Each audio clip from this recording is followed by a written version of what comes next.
ఏ ముఖం పెట్టుకుని మా నెల్లూరుకు వస్తున్నావు జగన్ రెడ్డి అంటూ మండిపడ్డారు Somireddy Chandramohan Reddy. International liquor scam నిందితులకు ముఖం చాటేసి నెల్లూరు అందగాళ్లను పలకరించడానికి వస్తున్నావా జగన్ రెడ్డి?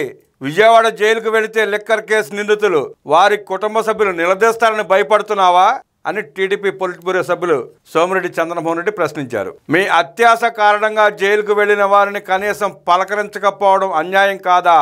కాకాణి అండ్ బ్యాచ్ చేసిన అరాచకాల బండారాన్ని ఎల్లుండి బయట పెడతామని తెలిపారు సోమిరెడ్డి. ఘోరాలు నేరాలు చేసిన కాకాణిని చూసేందుకు వస్తున్నావా? కాకాణి కక్షపూరిత రాజకీయాలతో అకారణంగా జైలుకు వెళ్లిన వారిని ఎవరు పరామర్శిస్తారు? మరి నాడు సీఎంగా జగన్ రెడ్డి ఏ రోజైనా కాకాణి దురాఘాతాలను ప్రశ్నించారా అని ధ్వజమెత్తారు సోమిరెడ్డి. దుర్మార్గాలు చేసిన కాకాణిని మందలించకపోగా జిల్లా అధ్యక్షుడిగా నియమిస్తావా? అరాచకాలు చేసిన కాకాణిని, ఒక మహిళా ఎమ్మెల్యే గురించి నీచంగా మాట్లాడిన ప్రసన్నకుమార్ రెడ్డిని పరామర్శించడానికి వస్తానికి గుందా లేదా?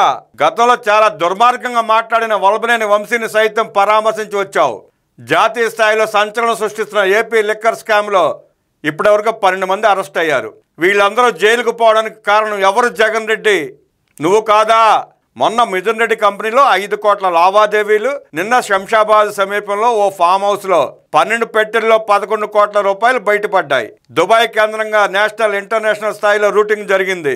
ఇన్ని ఘనకార్యాలు చేసి ఈ రోజు జైలులో ఉన్న వారందరినీ జగన్ రెడ్డి ఇంకా ఎందుకు పరామర్శించలేదు? 3700 కోట్ల దోపిడీకి బాస్ ఎవడు? దోచిన డబ్బంతా ఏ ప్యాలెస్ లో పెట్టారు? తాడేపల్లిలో దాచారా?